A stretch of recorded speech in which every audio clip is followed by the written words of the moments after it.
Hello बच्चों, कैसे हो आप। बहुत बहुत स्वागत है आज के पार्ट 9F में, जो कि टॉटोमेरिज्म की सीरीज चल रही है। बेसिकली ये आइसोमेरिज्म की सीरीज चल रही है आईआईटी जेईई नीट वाले बच्चों के लिए, और भी कॉम्पिटिटिव एग्जाम वाले इसको देख सकते हैं। अच्छा, अब जिन यहाँ पे जो मैं सीरीज चला रहा हूँ, इसमें मैं काफ़ी कॉन्सेप्चुअल तरीके से आपको सवाल लगवा रहा हूँ, और सारी चीज़ें क्लियरली स्टेप बाय स्टेप हम करते जा रहे हैं, और ये छोटे छोटे वीडियोस में करते जा रहे हैं। तो मेरी रिक्वेस्ट है कि आप शुरू से कोई भी अगर वीडियो देखो तो उसको शुरू से ही देखो, है ना। शुरू से मतलब कि उसके पार्ट 1 से देखो अगर आप नए हो, और अगर आप ऑलरेडी काफ़ी कुछ जानते हो तो डेफिनेटली आप फिर बीच से स्टार्ट कर सकते हो, ठीक है। तो चलिए शुरू करते हैं आज का नया लेक्चर। मेरा नाम है निशांत श्रीवास्तव, और मैं आपको पढ़ाने जा रहा हूँ आज tautomerism in acid and basic and neutral medium. मतलब कहने का है कि एसिडिक मीडियम में, न्यूट्रल मीडियम में और अल्कलाइन मीडियम में टॉटोमेरिज्म कैसे होता है। यानी कि acid catalysed tautomerism, base catalysed tautomerism और न्यूट्रल टॉटोमेरिज्म, मतलब टॉटोमेरिज्म इन न्यूट्रल मीडियम। तो पहले हम बात करेंगे टॉटोमेरिज्म इन एसिडिक मीडियम, ठीक है। तो ये आप हेडिंग डाल लो, tautomerism in acidic medium means what. इसका क्या मतलब हम समझेंगे। टॉटोमेरिज्म इन एसिडिक मीडियम का मतलब हो गया acid catalysed tautomerism, acid catalysed tautomerism, ठीक है। तो एसिड कैटलाइज्ड टॉटोमेरिज्म किसे कहते हैं ये समझते हैं। ऑब्वियसली अगर कोई टॉटोमेरिज्म एसिडिक मीडियम में हो तो उसको एसिड कैटलाइज कहेंगे। तो देखो जैसे हमारे पास ये आता है ना, ये टॉटोमराइज करके आपका क्या बनाता है, आपको पता है कि आपको ये टॉटोमराइज करके इनॉल बनाता है ना, OH और डबल बॉन्ड CH2, इनॉल बनाता है। अच्छा, ऐसा भी बन सकता था और ऐसा भी बन सकता, इधर से भी बन सकता था, है ना। मतलब इस साइड पे भी डबल बॉन्ड आ सकता था, इधर भी आ सकता था, दोनों बात एक ही, क्योंकि सिमेट्रिकल था ये कीटोन कैसा था, सिमेट्रिकल था। तो डबल बॉन्ड इधर आए चाहे इधर आए, बात एक ही है, कोई टेंशन नहीं थी, ठीक है। अब मैं बात करूंगा कि अगर सिमेट्रिकल नहीं है तो मैं उसकी मैकेनिज्म समझाऊंगा, ठीक है ना। I am going to teach the mechanism of unsymmetrical, जो कि एक जनरल केस हो जाएगा, वो ज्यादा जरूरी है, ठीक है। तो देखो बात करते हैं एसिड कैटलाइज्ड टॉटोमेरिज्म में। सबसे पहले मैं लेता हूं आपका एक अनसिमेट्रिकल एल्केन, सॉरी कीटोन, ऐसा कोई कीटोन ले सकता हूं मैं, है ना। अब मैं क्या करता हूं, ये किस मीडियम में मुझे चाहिए बताओ बच्चों। अभी अभी मैंने बताया एसिड मीडियम में चाहिए, और एसिड के साथ पानी भी रहेगा भाई, एक्वस तो रहता ही है। एसिड H+ आयन कब रिलीज करेगा, जब पानी एक्वस मीडियम आएगा। तो एक्वस मीडियम में H+ आयन रिलीज हो गया। अब क्या होगा, यहाँ का जो लोन पेयर है वो बहुत फास्ट H+ पे अटैक कर देगा, क्योंकि वो देखेगा भाई लोन पेयर और H+ को जरूरत है, बोलेगा चल मैं तेरे को इलेक्ट्रॉन देता हूँ। ये बहुत फास्ट स्टेप हो जाएगा, मतलब ये बेस जैसा बिहेव कर रहा है ये एसिड, और एसिड बेस रिएक्शन फास्ट होती है, ठीक है। तो इसलिए ये इस पे अटैक कर देगा। अब क्या बनेगा, तो देखो जब ये होगा तो O पे एक लोन पेयर बचेगा, एक लोन पेयर डोनेट हुआ तो O ने डोनेट किया तो O पे प्लस चढ़ा, है ना। ये तो मैकेनिज्म का पार्ट है, और ऐसा कुछ बन गया, ठीक है। अब आप जानते हो ये कोई स्टेबल है कि लेस स्टेबल है, बहुत स्टेबल है कि नहीं है। तो ठीक है, ऑक्टेट कंप्लीट है ऑक्सीजन का। अगर आप मेरी जीओसी सीरीज देख चुके हो इंडक्टिव रेजोनेंस वगैरह की, तो आप ये बात समझ रहे होगे कि ये स्टेबल तो है, इतना बुरा नहीं है, क्योंकि ऑक्सीजन का ऑक्टेट कंप्लीट है। इवन तो ऑक्सीजन ज्यादा इलेक्ट्रोनेगेटिव एटम है, उस पर पॉजिटिव चार्ज होने के बाद भी ये कंपाउंड स्टेबल है। क्यों, क्योंकि ऑक्सीजन का ऑक्टेट कंप्लीट है।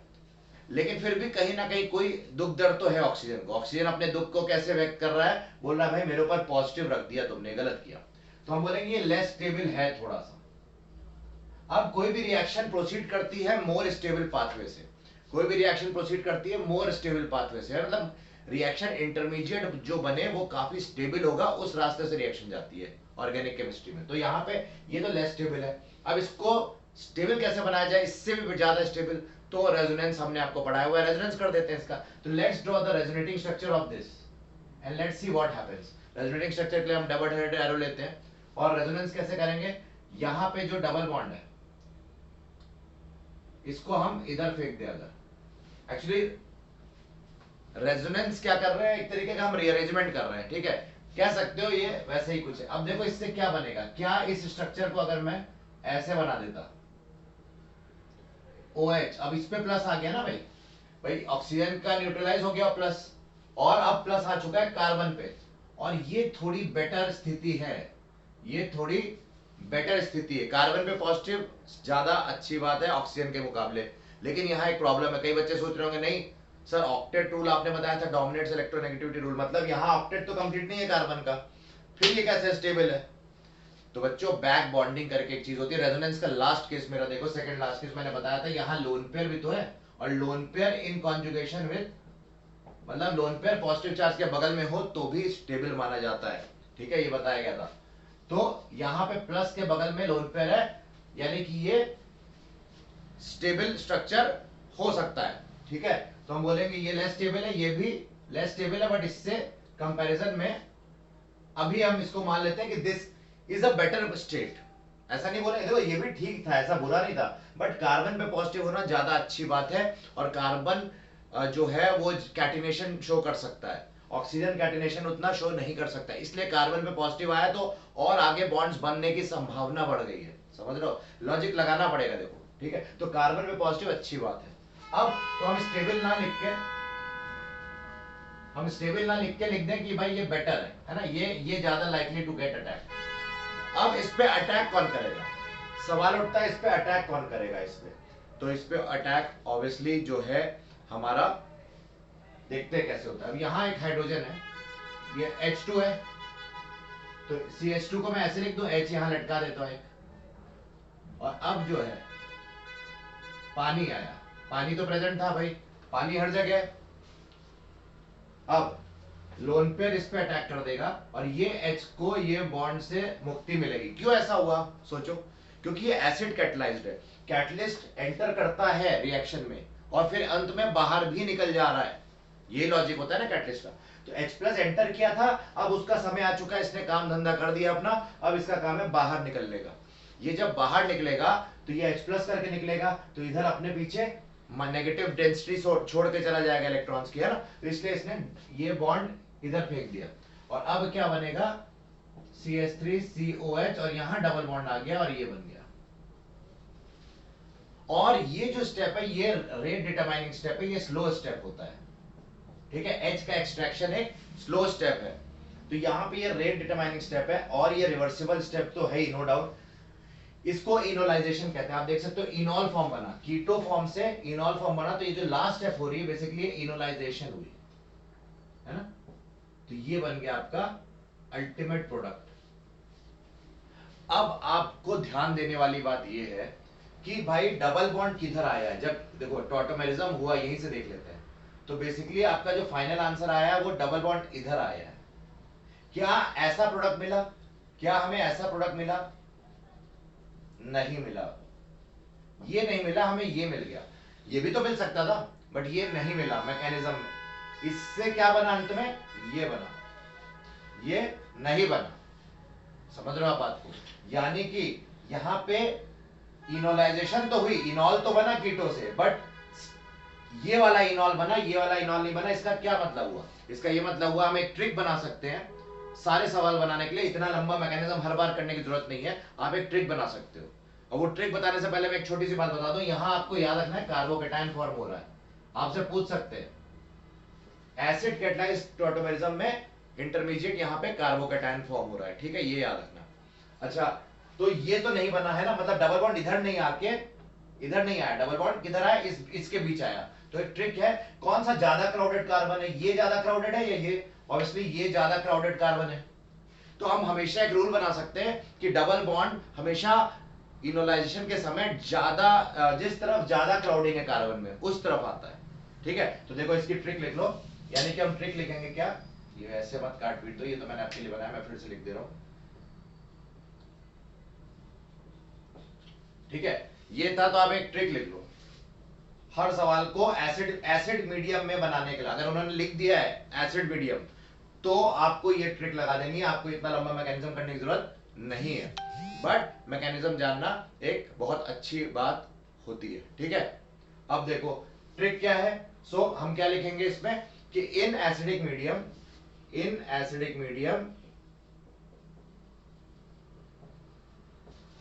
C double bond C of इनॉल है ना, जो C डबल बॉन्ड C है इनॉल का, is formed from the more crowded, is formed from more crowded more crowded carbon of the keto, of the keto form. ये keto form था, इसका more crowded carbon ये था या ये था, ये वाला था, तो उससे हमारा क्या बन गया, डबल बॉन्ड यहां इन दोनों कार्बन के बीच आएगा. ठीक है, समझ में आ गई बात, यही ट्रिक है. ओके, खुश, हैप्पी. तो चलो मैं आपको एक क्वेश्चन देता हूं. मान लो मैंने आपको क्वेश्चन दिया कि CH3CO CH2 CH3 है, यहां पे क्या होगा अगर मैंने लिख दिया सिंपली H+, इसका मतलब आपको एसिडिक टॉटोमेरिज्म दे दिया गया है, एसिड कैटलाइज्ड टॉटोमेरिज्म. तो आप क्या करोगे, सीधे सीधे आंख बंद करके, ये क्राउडेड कार्बन है और ये लेस क्राउडेड, तो ये जो क्राउडेड है यहां पे डबल बॉन्ड डाल के और OH यहां पे लगा देना, है ना. मतलब यहां का हाइड्रोजन, बेसिकली कहने का मतलब ये जो यहां हाइड्रोजन है मोर क्राउडेड कार्बन का, ये यहां माइग्रेट कर जाएगा और ये डबल बॉन्ड यहां गिरा देना, है ना. बेसिक जो टॉटोमेरिज्म करते थे, बस याद रखना, क्योंकि ये कार्बन कैसा है, मोर क्राउडेड है, क्योंकि इधर भी कार्बन है इधर भी कार्बन, इसमें एक ही इस साइड ही है, इस साइड कुछ नहीं है. ठीक है, तो यहाँ पे क्या बन गया, CH3 COH double bond CH3, तुरंत आंसर आ गया, है ना. अब ये नोट कर लो पहले, फिर आगे बढ़ते हैं मिटा के. ठीक है, पॉज करके नोट कर लो जल्दी से. चलो मिटा रहे. अब एसिड कैटलाइज में एक क्वेश्चन करते हैं, फिर आगे बढ़ते हैं. चलो एसिड कैटलाइज समझ ही गए होंगे, मतलब अभी क्वेश्चंस एंड में करते हैं, इससे अच्छा यहां तक समझ गए होंगे. अब हम चलते हैं बच्चों बेस कैटलाइज टॉटोमेरिज्म में. एसिड की जगह मैं बेसिक मीडियम लिख दे रहा हूं, इन बेसिक मीडियम, तो हम इसको क्या बोलेंगे, बेस कैटलाइज टॉटोमेरिज्म. मैकेनिज्म समझना बहुत जरूरी है. ठीक है, याद रखना. अब देखो, अब मैंने फिर से ये ले लिया, सेम वही कीटोन, वही जिंदगी पुरानी अपनी चल रही है ना. और क्या होगा, अब हमें क्या, कौन सा मीडियम लेना है, अल्कलाइन मीडियम, यानी कि बेसिक या अल्कलाइन एक ही बात यहां पे मानो. तो OH माइनस तो होगा ही, अल्कलाइन हो चाहे बेसिक, और पानी के साथ, है ना, पानी तो प्रेजेंट ही है. तो ये OH माइनस क्या करेगा बच्चों, ये OH माइनस इस वाले हाइड्रोजन पे अटैक करेगा. ठीक है, और इस वाले हाइड्रोजन पे जब अटैक करेगा तो इधर डबल बॉन्ड, ये जो इस पे नेगेटिव चढ़ेगा, तो क्या होगा, CH2 माइनस बन जाएगा, है ना, क्योंकि ये H प्लस करके निकलेगा तो यहां माइनस चढ़ा देगा. अब यहां पे बन गया आपका ये. ठीक है, ये क्या बना, कार्बा एनायन. तो याद रखना बेस कैटलाइज्ड में क्या बनता है, कार्बा एनायन बनता है. एसिड कैटलाइज्ड में कार्बोकेटायन, बेस कैटलाइज्ड में कार्बा एनायन. तुरंत याद होना चाहिए, स्ट्राइक करना चाहिए. ठीक है, अब ये लोन पेयर क्या करे, ये नेगेटिव चार्ज रेजोनेंस में चला जाएगा. क्यों क्यों जाएगा, क्यों, इसका ये लेस स्टेबल बोल रहे हैं, इससे ज्यादा स्टेबल कौन सा होगा, जिसपे ऑक्सीजन पे नेगेटिव आएगा, क्योंकि ऑक्सीजन ज्यादा इलेक्ट्रोनेगेटिव है, तो हम रेजोनेंस कर देते हैं, तो ऑक्सीजन पे क्या आ जाएगा, नेगेटिव. तो यहां पे कार्बन, यहां डबल बॉन्ड आ गया और यहां पे आ गया नेगेटिव, और ये बन गया. समझ में आ गया, वेरी इजी. खुश हो. ठीक है, खुश वैसे भी रहना चाहिए, चाहे समझ में आए चाहे नहीं, लेकिन खुश हो. ठीक है, अब यहाँ पे O नेगेटिव चार्ज आ गया है, ये भी एनायन है, ये भी एनायन है. कौन ज्यादा स्टेबल मैं बोल रहा हूं अभी के लिए, मान लो ये स्टेबल है. क्यों, क्योंकि ऑक्सीजन पे नेगेटिव, खुशी की बात है. अब ये ऑक्सीजन क्या शांत बैठेगा, नहीं, ये क्या करेगा, जो पानी था हमारा, यहाँ पे जगह नहीं तो यहाँ लिख रहा हूं. अच्छा एक बात बता दूं, ये हमारा यहाँ पे RDS होगा, इस बार ये स्लो स्टेप है, और यहाँ पे जो ये वाला स्टेप है, ये क्या बोल रहे हैं उसको, फास्ट. अच्छा HOH, यहाँ पे क्या है, पानी. क्यों ये फास्ट होगा, क्योंकि ये बेस और ये H को तुरंत एसिड बेस रिएक्शन करके एक्सट्रैक्ट करेगा. तो ये देखो, ये नेगेटिव यहां से H को एक्सट्रैक्ट करेगा और OH माइनस भी निकाल देगा. क्यों निकाल देगा OH माइनस, क्योंकि भाई OH माइनस ही तो कैटलिस्ट था. जो कैटलिस्ट पार्ट लेता है रिएक्शन में, वो अंत में बाहर निकलना उसका जरूरी है, तभी वो कैटलिस्ट है. तो यहाँ OH माइनस को निकालना भी जरूरी था, तो उसके लिए इसने H को कैप्चर किया, क्या बना लिया, CH2 double bond COH CH2 CH3. तो ये जो बना है हमारा बच्चों, ये हमारा फाइनल आंसर हो गया. यानी कि इस बार देखें तो इन दोनों कार्बन के बीच में डबल बॉन्ड आया. पिछली बार एसिड कैटलाइज में इन दोनों के बीच में आया था डबल बॉन्ड, इस बार क्या हुआ, इन दोनों के बीच में डबल बॉन्ड आया. यानी कि ट्रिक क्या बनेगी, बेसिक मीडियम में ट्रिक ये बनेगी कि लेस क्राउडेड कार्बन की तरफ से डबल बॉन्ड बनेगा। तो ट्रिक क्या लिख देंगे कि इन एल्कलाइन मीडियम या बेसिक मीडियम, ठीक है, in alkaline medium the C double bond C is formed by less crowded carbon of keto form। ठीक है, याद हो गया? कितना आसान है, खुश? लिख लो जल्दी से, ये बहुत इंपॉर्टेंट। कोई डाउट हो तो एक बार फिर से पीछे रिवाइंड करके वीडियो को देख लेना, है ना। तो ये चीज है। अब यहां पे क्या हो रहा है, तो OH माइनस ने इस पे अटैक किया, है ना, और भाई देखो बेस है वो तो H प्लस पे अटैक करता है ना, तो OH माइनस यहाँ बेस है तो वो ऑब्वियसली H प्लस पे ही अटैक करना प्रेफर करेगा, ठीक है। तो यही इस वजह से रिएक्शन इनिशिएट हो जाती है और ये कार्बन आयन बनता है और जो आराम से रेजोनेंस में जा सकता है, ठीक है। तो आपको इस अब यही क्यों अटैक हुआ, इसके लिए मैंने आपको रेजोनेंस इंडक्टिव का वीडियो देखना पड़ेगा, मैंने वहां सब समझाया हुआ है, ठीक है। तो नोट कर लो, ये मिटा दे, पॉज करके लिख लो, ठीक है। चलो अब एक क्वेश्चन इस पे कर लेते हैं, यही क्वेश्चन कर लेते हैं। जैसे अभी मैंने लिखा था, इसको डायरेक्टली करना हो एक ही स्टेप में तो कैसे आएगा, तो सवाल आएगा ये OH माइनस लिख देंगे। क्या करोगे, सीधा तुम क्या करना है, तुम्हें सीधा आंसर कैसे करना है, यहाँ का H देखो, लेस क्राउडेड कौन सा, पहले आइडेंटिफाई करो लेस क्राउडेड, ये लेस क्राउडेड कार्बन है, इसका जो H है वो फिर इसको, चलो मैं डबल बॉन्ड को इधर लिख देता हूं, तो इसका H इधर फेंक दो और डबल बॉन्ड इनके बीच गिरा दो, सिंपल, यही ट्रिक है। तो हमें यही करना है, ये हमारा आंसर हो गया, ठीक है। तो अगर बोले इंस्टेंटेनियसली कौन बन रहा है, इससे बेसिक मीडियम में इंस्टेंटेनियसली कौन बन रहा है, ये बन रहा है। लेकिन बच्चों अब यहां पे ये तो ठीक है, आप समझ गए हो, बट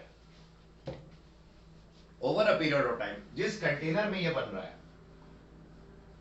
अगर मैं इसको थोड़ी देर छोड़ दूं, ठीक है, थोड़ी देर छोड़ दूं, मतलब आफ्टर सम टाइम टी, मान लो T equal to T time के लिए इसको मैंने कंटेनर में ऐसी जैसी बनाई है, ये तो इंस्टेंटेनियस बन गया, नो डाउट। अल्कलाइन मीडियम में क्या बनेगा, लेस क्राउडेड वाली पोजीशन पे ही डबल बॉन्ड आएगा, ये सही है, ये रूल तो सही है। अगर वो बोले इंस्टेंटेनियस प्रोडक्ट क्या है, तब तो ये है। लेकिन अगर वो बोले एवरेज, मतलब ओवर अ लॉन्ग टाइम कैसा प्रोडक्ट बनेगा, तो वो ये चीज रीअरेंज हो जाएगी इनटू अ मोर स्टेबल, क्योंकि ये देखो लेस स्टेबल प्रोडक्ट है, ये ज्यादा स्टेबल में हो जाएगा। और ज्यादा स्टेबल कौन सा था, जो हमने पीछे बनाया था एसिड कैटलाइज्ड मीडियम में, ये ज्यादा स्टेबल इनॉल है, ठीक है, ये ज्यादा स्टेबल इनॉल है, ठीक है। तो इन दोनों में ये बन जाएगा, ये मोर स्टेबल है और ये थर्मोडायनेमिकली फेवर्ड है।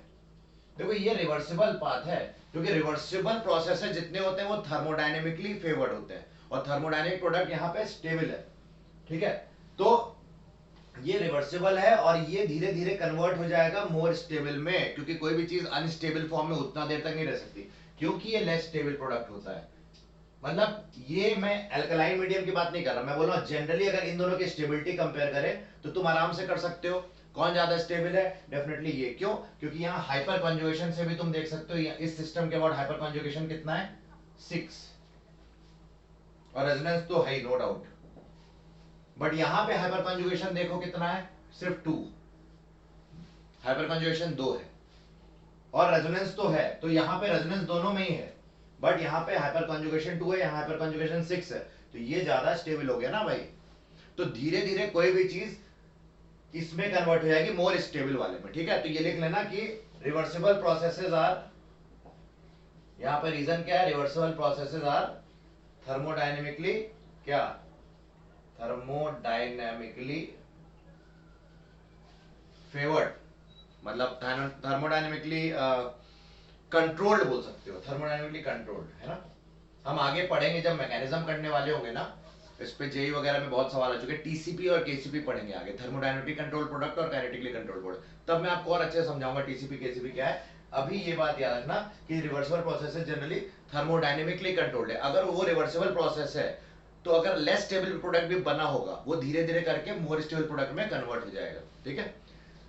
खैर अगर आपसे लेकिन सवाल पूछा गया इंस्टेंटेनियसली कौन बनेगा, तब यही आंसर होगा लेस स्टेबल वाला, एल्कलाइन मीडियम में हमेशा यही बनेगा इंस्टेंटेनियसली, एसिडिक मीडियम में हमेशा क्या बनेगा, ये वाला। और अगर पूछे एल्कलाइन मीडियम में थोड़ी देर बाद क्या बनेगा, इंस्टेंटेनियसली नहीं, आफ्टर सम टाइम, तो भी ये बनेगा। ठीक है, समझ में आ गया। तो ये बहुत इंपॉर्टेंट कॉन्सेप्ट नोट कर लो।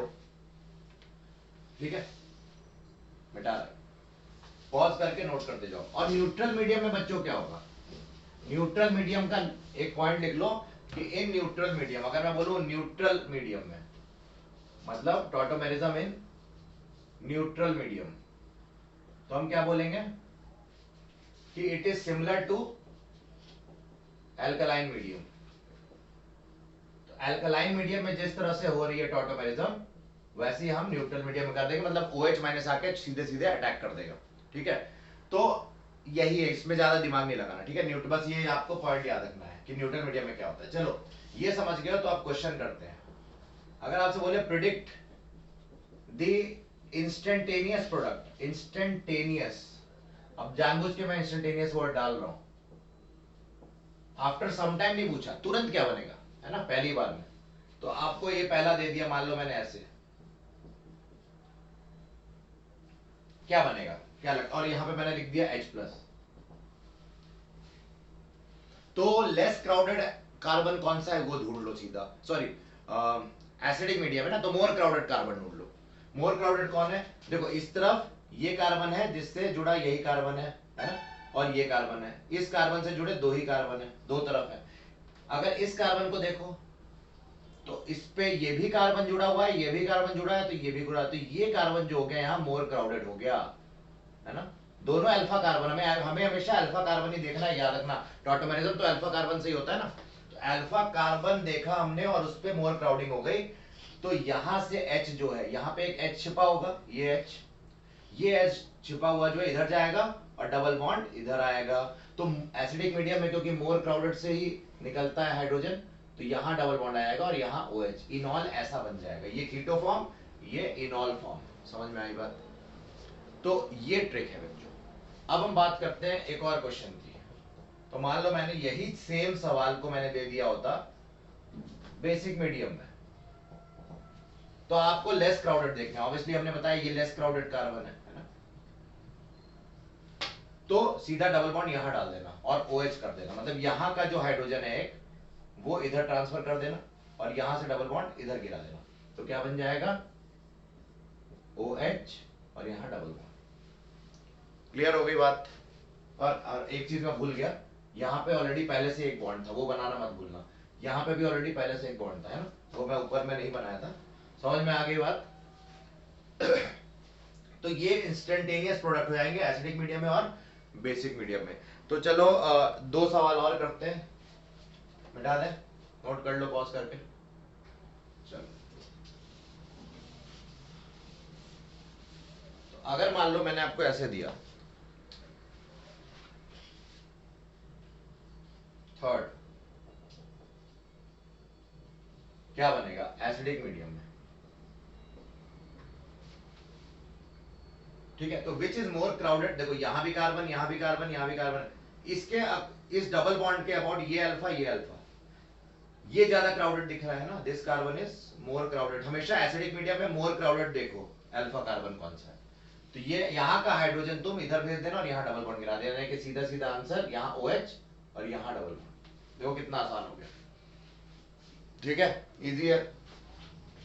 और लास्ट इसी का जुड़वा भाई दे देते हैं, ठीक है, OH माइनस दे दिया हमने, क्या बनेगा, ये ज्यादा क्राउडेड नहीं है, ये लेस क्राउडेड है ना, ये कार्बन, ये लेस क्राउडेड है, तो लेस क्राउडेड ढूंढो, OH माइनस आ जाए तो लेस क्राउडेड ढूंढो, न्यूट्रल मीडियम लिख दे तो भी लेस क्राउडेड ढूंढो। अच्छा, इंस्टेंटेनियसली क्या बन गया यहाँ पे, फिर यहाँ डबल बॉन्ड आ जाएगा, है ना, क्लियर, क्योंकि यहाँ का H तुम O पे दे दोगे और यहाँ डबल बॉन्ड इधर गिरा दोगे। क्लियर हो रही बात। So this is the main concept behind tautomerism in acidic medium, basic medium and alkaline medium. हाँ, अगर आपसे बोलते मान लो इसी सवाल में, फोर्थ वाले में देखो, फोर्थ वाले में बोलते हैं आफ्टर 1 डे या after 10 hours what is formed, तो एल्कलाइन मीडियम में ये बनने के बाद तुरंत ये बन जाएगा जो कि मोर स्टेबल है, ठीक है, क्योंकि इसकी हाइपर कंजुगेशन ज्यादा बताया था। लेकिन खैर ऐसा सवाल नहीं पूछा है इन्होंने, इंस्टेंटेनियस पूछा था तो मैंने इंस्टेंटेनियस बता दिया, ठीक है। सो बस यही है बच्चों आज के लिए आपका लेक्चर, और होप आपको मजा आई होगी, बहुत कुछ सीखने को मिला। और इसकी रिक्वेस्ट बहुत आ रही थी मैकेनिज्म की, क्योंकि बहुत सी बुक्स में गलत, मतलब गलत नहीं बोलोगे, उनका अपना तरीका है मैकेनिज्म का, मैंने आपको इस तरह से अप्रोच करा है मैकेनिज्म की, ठीक है। तो मैकेनिज्म को ऐसे ही अप्रोच करो और लॉजिक दो हर स्टेप का, ऐसे नहीं आंख बंद करके आप बस कुछ भी चल रहा है ना। तो लॉजिक ढूंढो, केमिस्ट्री को लॉजिकली पढ़ोगे बहुत मजेदार है ना। Organic chemistry is full of logic और उसमें कॉन्सेप्ट भरे हुए हैं, बट उसको धंधा कब बना दिया जाता है, बोल दिया जाता है रट लो। तो रटना भी अच्छी बात है, रटो कब, पैरेलली रटो लेकिन समझते भी जाओ, ठीक है। चलो बहुत हो गया प्रवचन आज का, thank you so much for watching, और इस वीडियो को जरूर शेयर करो, सबका फायदा करो, और अगर नए हो चैनल पे तो बताइए क्या करना है, ठीक है। तो चलो thank you so much, have a good day.